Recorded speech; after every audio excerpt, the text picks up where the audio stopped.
साथियों, मैं कामता प्रसाद आपके अपने YouTube चैनल तन्मय जय पर आप सभी का एक बार फिर से हार्दिक स्वागत करता हूं। साथियों, EVS पेडागोजी के पहले वीडियो में हमने यह अध्ययन किया कि विभिन्न NCERT ने पर्यावरण अध्ययन को एक विषय के रूप में प्राथमिक स्तर पढ़ाने के लिए किस प्रकार से सिफारिशें की।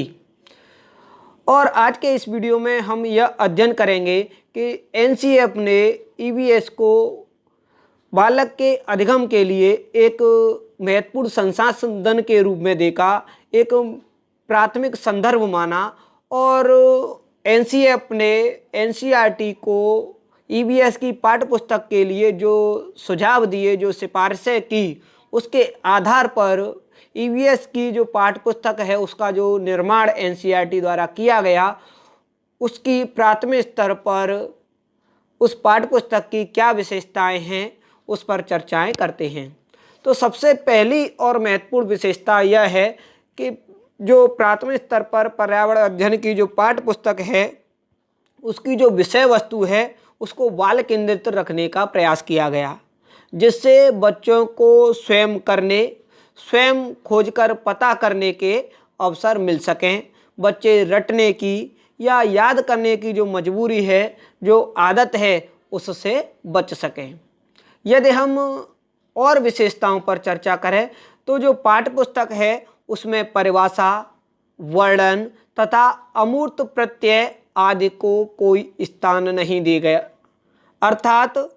पाठ्य पुस्तक में कोई भी परिभाषा सम्मिलित नहीं की गई और न बालक के समक्ष कोई अमूर्त प्रत्यय प्रकरण के अंदर प्रस्तुत किया गया। बालक को सब कुछ मूर्त रूप से, मूर्त से अमूर्त की ओर, स्थानीय से वैश्विक की ओर, सरल से कठिन की ओर सिखाने पर बल दिया गया। कहने का तात्पर्य है कि जो कुछ भी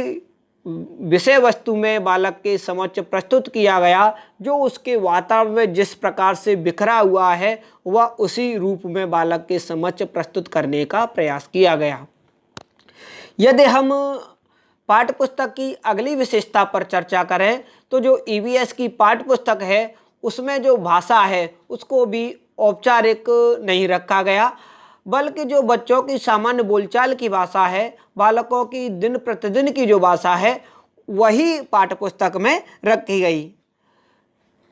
अगली विशेषता पर चर्चा करें तो जो पाठ्यपुस्तक है उसमें विविध प्रकार के क्रियाकलाप सम्मिलित किए गए, जिससे बालक में सृजनात्मकता, चिंतन शक्ति, तर्क शक्ति तथा सौंदर्य बोध का विकास हो सके। अर्थात जो पाठ्यपुस्तक है वह बालकों को अवलोकन के, खोज के, वर्गीकरण, प्रयोग,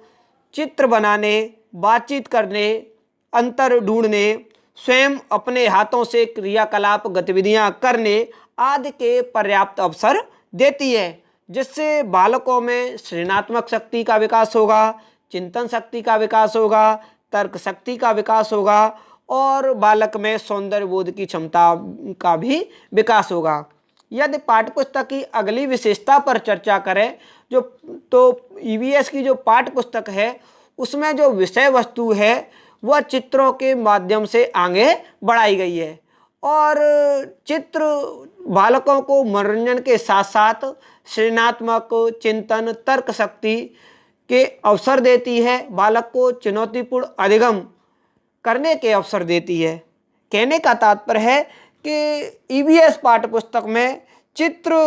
पुस्तक के एक महत्वपूर्ण हिस्से के रूप में है और जो विषय वस्तु है उसको चित्रों के माध्यम से आगे बढ़ाया गया है और पाठ्यपुस्तक में चित्रों का जो प्रयोग है वह इस प्रकार से किया गया है कि वह बालक के लिखित कार्य का पूरक हो और चित्र बालकों को मनोरंजन और खुशी प्रदान करने के साथ साथ उसे चिंतन और तर्क करने के अधिक से अधिक अवसर दें, जिससे बालक में सृजनात्मक, रचनात्मक शक्ति का विकास हो, बालक चुनौतीपूर्ण अधिगम कर सके, बालक में चिंतन और तर्क का विकास हो, उसे इन सब के अधिक से अधिक अवसर मिले। इस प्रकार यदि हम अगली विशेषता पर चर्चा करें तो EVS की जो पाठ्य पुस्तक है उसमें बालक के सीखने सिखाने के साथ साथ ही आकलन के अवसर प्रदान किए गए हैं, अर्थात पाठ्य पुस्तक द्वारा जो आकलन की प्रक्रिया है उसको लचीला बनाया गया है। जिन परिस्थितियों या गतिविधियों या क्रियाकलापों द्वारा उसको सिखाया गया है, तो यह प्रयास किया गया है कि उसका आकलन भी उन्हीं गतिविधियों, उन्हीं क्रियाकलापों, उन्हीं परिस्थितियों के अंतर्गत कर लिया जाए। इसलिए जो पाठ है, जो विषय वस्तु है, उसमें जो क्रियाकलाप हैं, गतिविधियां हैं या प्रश्न हैं, वह पाठ के अंतर्गत अंदर ही दिए गए हैं, उन्हें अंत में नहीं दिया गया, जिससे जो आकलन की प्रक्रिया है वह बालक के सीखने सिखाने के साथ साथ चलती रहे और जो आकलन की प्रक्रिया है उसके सीखने सिखाने की प्रक्रिया का एक अभिन्न अंग बन जाए और जो परीक्षा का अनावश्यक तनाव होता है वह भी बच्चों पर न रहे। यदि पाठ्यपुस्तक की अगली विशेषता पर चर्चा करें तो जो पाठ्यपुस्तक की रूपरेखा है उसमें कहानियाँ, किस्से, डायरी, समाचार पत्रों की रिपोर्ट, कविताएं, चर्चाएं इत्यादि को भी सम्मिलित किया गया, जो बच्चों के अनुभवों को आधार बनाकर विकसित किए गए हैं। ईवीएस पाठ्यपुस्तक की अगली विशेषता पर चर्चा करें तो जो पाठ्यपुस्तक में दिए गए पाठों में जो प्रकरण हैं वह आम जिंदगी की वास्तविक घटनाओं से संबंधित हैं। इसके अलावा पाठ्यपुस्तक में रोजमर्रा की जो समस्याएं पर्यावरण से संबंधित हैं, जैसे पेट्रोल, ईंधन, पानी, जंगल और जानवरों की सुरक्षा, प्रदूषण, भोजन, आवास, यात्रा आदि पर भी प्रकाश डाला गया। कहने का तात्पर्य है कि जो ईवीएस की पाठ्यपुस्तक है उसमें आम जिंदगी की वास्तविक घटनाओं को भी सम्मिलित किया गया है। जैसे कर्दम मल्लेश्वरी की उसमें वर्णन है, सुनीता विलियम्स के अंतरिक्ष के अनुभवों को सम्मिलित किया गया, दड़की माई के पानी के प्रयास के जो अनुभव हैं, उनके प्रयास हैं, उनको वहाँ पर दर्शाया गया। आदिवासी जो महिला थी सूर्यमणि, उसका पाठ उसमें सम्मिलित किया गया। गांधी जी की दांडी यात्रा को सम्मिलित किया गया।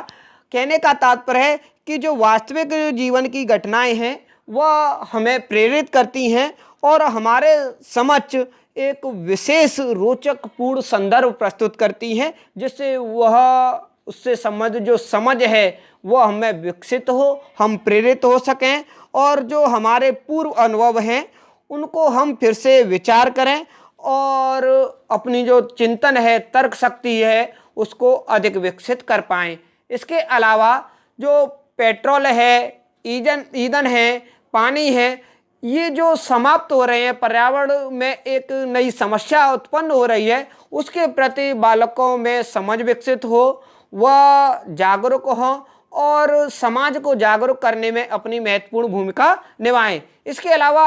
इन समस्याओं के अतिरिक्त जब इस प्रकार से वह अपनी चिंतन शक्ति और तर्क शक्ति को विकसित कर लेंगे तो जीवन में आने वाली अन्य समस्याओं के प्रति भी वह सजग होंगे और उन्हें समाप्त करने के लिए, उनके समाधान के लिए प्रयास करेंगे। आपको सीटेट में विशेष रूप से यह भी याद रखना है, प्रश्न आता है कि पेट्रोल या ईंधन समाप्त हो जाएगा तो क्या होगा, तो इसका उद्देश्य पढ़ाने का प्राथमिक स्तर पर क्या होगा। तो आपको विकल्प में याद रखना है कि सबसे जो मेन उद्देश्य है वह बालक का जो चिंतन है, जो तर्क शक्ति है, उसको विकसित करना है। ऐसा नहीं है कि पानी समाप्त हो गया तो इसको प्राथमिक स्तर पर पढ़ाने का उद्देश्य सबसे बड़ा यह होगा कि पानी की बचत करने लग जाएं। सबसे बड़ा उद्देश्य आप याद रखेंगे पर्यावरण के लिए, पर्यावरण में पर्यावरण के द्वारा। तो सबसे जो मेन उद्देश्य, जब तक वह पर्यावरण के लिए तक नहीं पहुंचेगा, हमारा ईवीएस का उद्देश्य जो पूरा नहीं होगा। तो कहने का तात्पर्य है कि जो पाठ्य पुस्तक है उसमें जो भी प्रकरण थे वह बालक की आम जिंदगी की वास्तविक घटनाओं से संबंधित थे, जो रोजमर्रा की जो समस्याएं हैं उनसे संबंधित थे और ये सभी अनुभव जो बालक के पर्यावरण से सीधे सीधे संबंधित थे या दैनिक जीवन से संबंधित थे, उन्हें उस पाठ्य पुस्तक में रखा गया। यदि हम अगली विशेषता पर बात करें तो जो ईवीएस पाठ्यपुस्तक में जो विषय वस्तु है उसके प्रस्तुतिकरण में भी ग्रामीण और शहरी परिवेश, लैंगिक समानता और संवेदना, सामाजिक एवं सांस्कृतिक विभिन्नता, धर्म, भाषा, भौगोलिक विवरण के मध्य सामंजस्य स्थापित किया गया। कहने का तात्पर्य है कि जो ईवीएस की जो पाठ्यपुस्तक है उसमें किसी को भी अधिक प्राथमिकता नहीं दी गई। न ईवीएस की पाठ्यपुस्तक में ग्रामीण परिवेश को अधिक महत्व दिया गया, न शहरी परिवेश को। दोनों में सामंजस्य स्थापित करने का प्रयास किया गया। लैंगिक समानता की दृष्टि से भी पाठ्यपुस्तक में अमृता देवी से संबंधित विषय वस्तु रखी गई, सुनीता विलियम्स से भी विषय वस्तु रखी गई। कहने का तात्पर्य यह दर्शाया गया कि जो महिलाएं हैं वह भी किसी क्षेत्र में कम नहीं है। फौजी वहीदा भी फौज में एक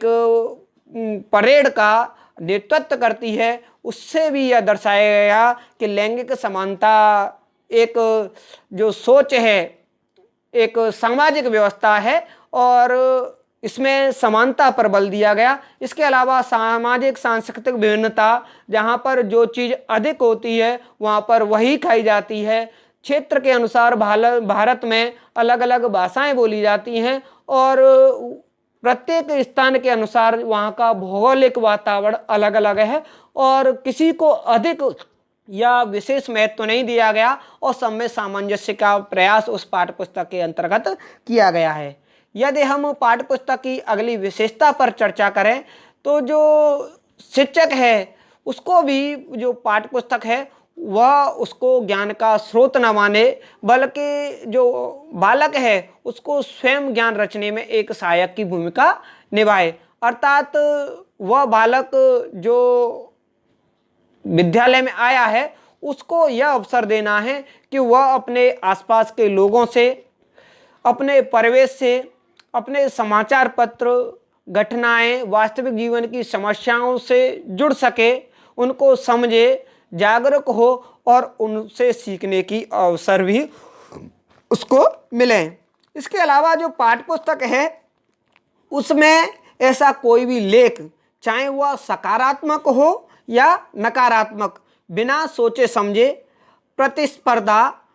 या तिरस्कार या अस्वीकार करने के इरादे से सम्मिलित नहीं किया गया। और यह आशा की जाती है कि जो बालक हैं वह अपने अनूठे जो अनुभव लेकर आए हैं उनका विश्लेषण कौशल करते हुए उनकी समालोचना करें और इस प्रकार से जो उनकी शिक्षण प्रक्रिया है वह उनके अधिगम को और समृद्ध करने में सहायक सिद्ध हो। तो इस प्रकार से